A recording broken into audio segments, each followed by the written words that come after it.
Dalam audiovisual, audio adalah istri dari visual. Audio yang baik bukanlah audio yang harus clean, bersih, cantik tanpa noise. Audio yang baik adalah audio yang cocok dengan visualnya untuk mencapai satu visi yang sama. Tapi ini bukan tentang audio. Cihuy!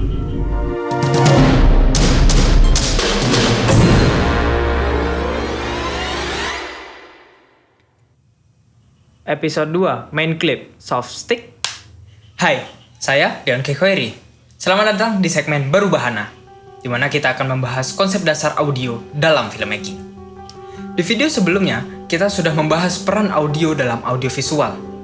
Sekarang, kita akan membahas cara bertutur suara dengan sound design atau tata suara. Tata suara sendiri dalam penggarapannya menggabungkan beberapa ilmu, mulai dari seni atau estetika, sound engineering, musik, sampai psikologi akustik atau psikoakustik. Ribet ya? Nggak ribet kok teman-teman. Kita bisa bahas satu persatu. Sebagai sepasang kekasih sejati dalam audiovisual, visual dan audio harus bekerja sama untuk mencapai satu visi yang sama. Namun, mereka berdua punya cara dan kemampuan yang berbeda untuk mencapai visi itu. Seperti yang kita ketahui, visual atau yang lebih tepatnya sinematografi bercerita melalui frame, membingkai mise-en-scène melalui mise-en-shot. Terus audio bercerita lewat apa? Speaker. Gak salah sih, tapi bukan itu maksudnya. Terus apa? Ayo kita cari tahu. Yang pertama adalah diegetic sound. Diegetic sound adalah suara yang bersumber dari dalam ruang cerita atau dunia cerita. Contohnya adalah suaraku sekarang. Sekarang saya berbicara pada ruang cerita dalam video ini. Atau misalnya film, suara tokoh, efek suara, musik, atau lagu yang ada dalam sebuah adegan dalam ruang cerita, itu adalah diegetic sound. Misalnya aku memutar musik di headsetku sekarang. Meskipun kemungkinan besar musiknya akan ditambah saat pasca produksi atau editing, tapi secara cerita, aku mendengarkan musik ini sekarang.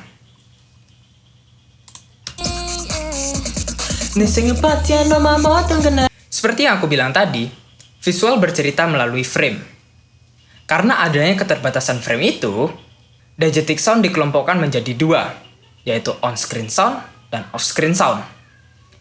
On-screen sound adalah suara yang dihasilkan oleh pelaku cerita dan seluruh objek yang ada di dalam frame.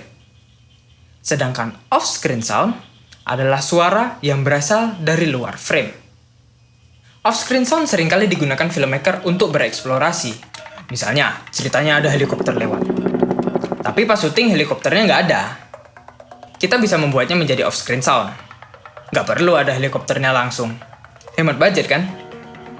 Selain itu, suara dalam dunia cerita tidak hanya yang bisa didengar oleh indera pendengaran aja. Ada juga suara yang berasal dari pikiran sang pelaku cerita. Suara ini dibagi menjadi external diegetic sound dan internal diegetic sound. External diegetic sound itu suara yang bersifat objektif. Suara yang ada di sekitar dan dapat didengar oleh orang lain.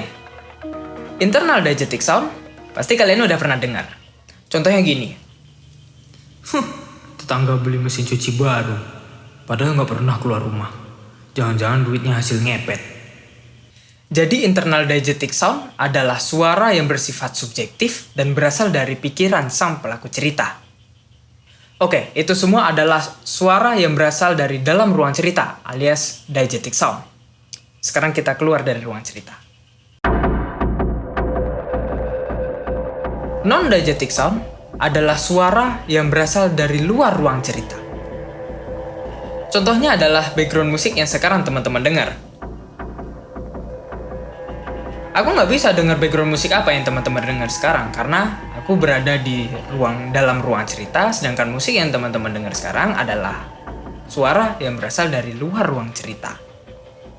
Contoh non-diegetic dalam film yang paling sering kita temui adalah musik ilustrasi atau film scoring yang mengiringi adegan, atau suara narator di awal atau akhir film. Non-diegetic sound sering digunakan untuk membangun perasaan dan emosi atau menyampaikan pesan yang tidak dapat disampaikan melalui ruang cerita secara efisien.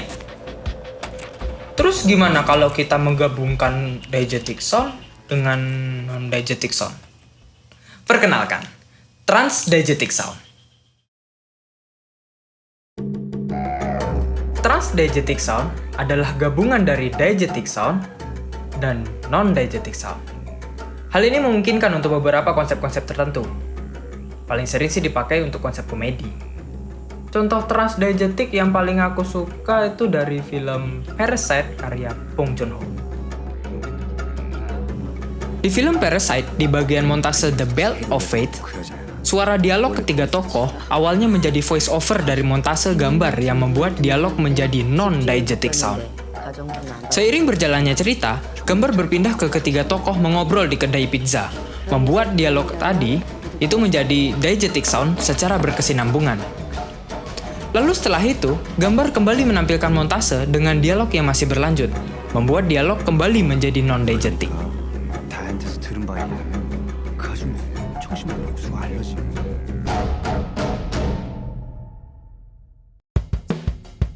Ya, jadi begitulah secuil cara suara bercerita. Bercerita lewat suara nggak mesti pakai lisan ya.